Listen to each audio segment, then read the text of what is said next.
What is going on, everyone? Welcome to the Flyers vs. Islanders post-game report here on TPL. Don't forget to like, comment, and subscribe to the Painted Lines everywhere you can.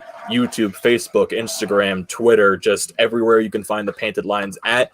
And also go follow me on Twitter at AmadeoGracia98. Also subscribe to my personal YouTube channel, TTP Sports, where after this post-game recap, I'll put my own personal post-game recap on TTP Sports, so definitely check out that.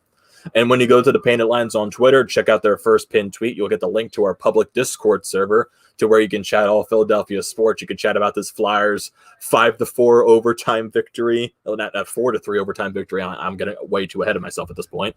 4-3 overtime victory over the New York Islanders. You could talk about the Sixers win as well. Everything Philadelphia sports. So let's get into it. Flyers beat the Islanders once again 4-3 in the overtime in back-to-back games. Joel Farabee with a hat trick. Kevin Hayes with the overtime winner. The Flyers penalty kill coming up huge in this game. Huge. The Flyers kill 5 out of 6 penalties. 5 out of 6. The Islanders could have easily won this game on all those power plays. Flyers had a iffy start to this game. Rarely iffy. Islanders controlled the pace of the play. They had some power plays, but the Flyers, it looked like in the first period they were getting some of their legs in, and they got a goal from Joel Farabee. Great setup. Basically a great setup play, turnover by Scott Laughton in the neutral zone. They bring it up, and then also Scott Laughton forces the play in the Islanders zone, gives it, and he forces a turnover. JVR taps it with his stick over to Joel Farabee in the slot, and he snipes it past Sorokin, 1-0 Flyers. But then early on in the second period, Islanders get a power play, and they tie it 1-1. It is Nick Leddy on the power play for the New York Islanders. But then the Flyers, they responded right back. They did, and it was Joel Farabee off of another nice feed from JVR. Once again, the slot, one-timed it past Sorokin, 2-1 Flyers, and just another great setup here on Joel Farabee's third goal. The Flyers, the second period, it felt like it was more back and forth. And the Flyers in the first period, they had a 5-on-3 as well. They couldn't score on that, but second period felt more back and forth. Both Flyers and the Islanders had their chances. Michael Raffle had a chance on a breakaway on shorthanded, couldn't bury one. But then another great shift by the Scott Laughton line. They force turnovers, and then they set up in the zone. They bring it in, hands it over to Phil Myers, who takes the shot, and it goes off of Farabee's shin and behind Sorokin in a 3-1 Flyers lead. But going into the third period, and just the third period, just an overall sloppy, bad period for the Flyers. The Islanders, they get an early one as it's Josh Bailey off of a deflection screening Brian Elliott. There was like 15 guys in front of him, and it's a 3-2 game. But then once again, just so many more minutes later, a breakdown in the offensive zone. Robert Haig takes a shot. It goes off the boards. Justin Braun can't keep it in. Anders Lee pushes onto the puck, and they can't beat him into the zone. And no one's covering a wide-open Matt Barzal, where Anders Lee just feeds the biscuit over to it, and he bears it in right past Brian Elliott, and it's a 3-3 game. And there were just so many defensive breakdowns in this third period. Ghost had a terrible defensive breakdown. Ivan Provorov had some terrible plays. Just overall, it was a very, very bad period, and they gave the Islanders way too many power plays in this game. Like, they had 6 in total. But thank God for the penalty kill coming up clutch in this game, killing off 5 out of 6 power plays. And somehow, some way, the Flyers once again force another overtime, and they get a point in this game. And this overtime was really back and forth. The Islanders had some chances. Pajot had a chance, and there was one of the one-timer chances for the Islanders. Brian Elliott coming up huge in the overtime. Laughton had some chances. Farabee had some chances. But then late in the overtime, the Flyers are trouncing, and Scott Laughton forces Matt Barzal to take a high sticking penalty in the offensive zone. So the Flyers, they go to the power play. Alain Vigneault chooses his timeout. At first, the Flyers didn't win the faceoff. The Islanders actually got a chance on the penalty kill, but the Flyers brought it back in. They got their setup. They cut some shots on the net. Giroux, at first it was a shot from Ivan Provorov. Rebound went right to Claude Giroux, and then as they're cycling, Giroux with a nifty backhand pass to fake everyone out to Kevin Hayes, takes the shot from the point, and the Flyers win the game 4-3. JVR 3 points. Joel Farabee with the hat trick. Great game by the Scott Laughton line. The Scott Laughton line was overall the Flyers' best performing line tonight. Brian Elliott had another spectacular performance. He stopped 33 out of 36 shots. He was majorly one of the main reasons why the Flyers won this game. Moose was huge tonight. Moose was insanely huge tonight. And just, whew, what a win. But still, how the hell is this team winning games?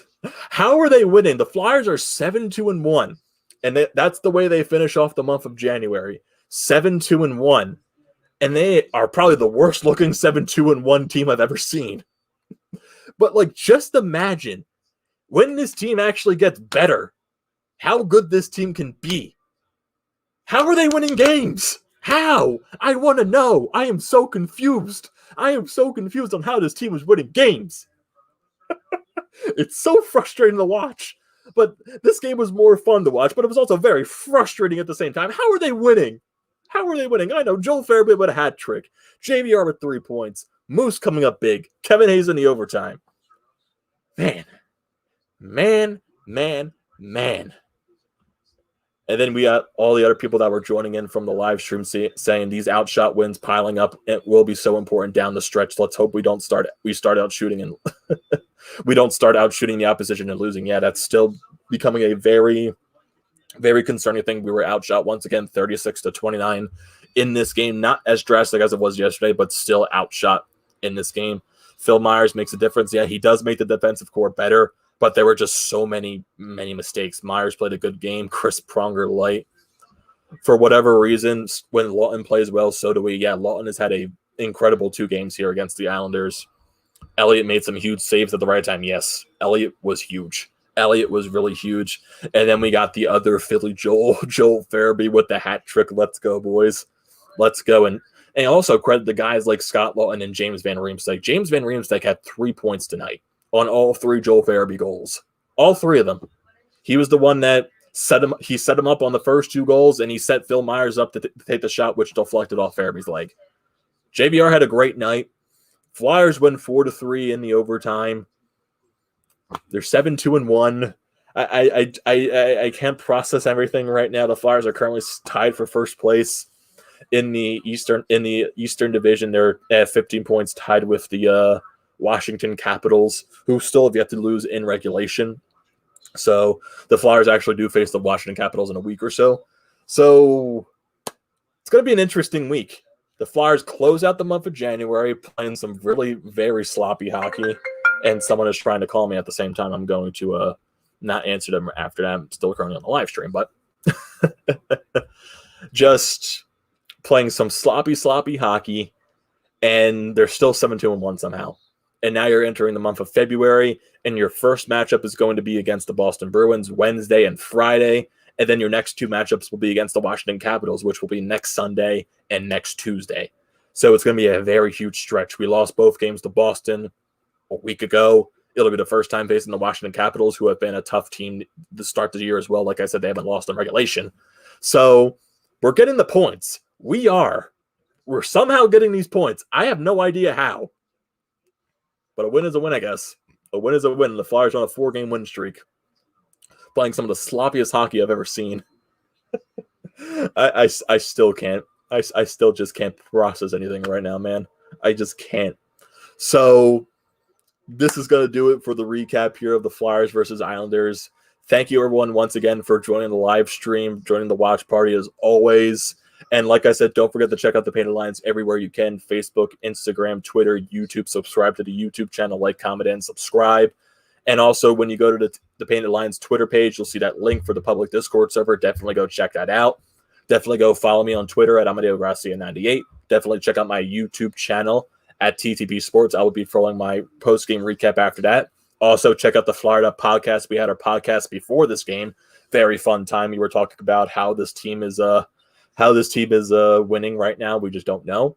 So, like I said, thank you everyone for joining the live stream. Yes, you will see me Wednesday night. There will be a watch party, so don't worry about that. So, without further ado, thank you everyone for joining. Flyers win 4-3 in the overtime, 4-game winning streak. They're 7-2-1, and just I'm mind boggled. I am so mind boggled. So, thank you everyone, and we'll see you next time.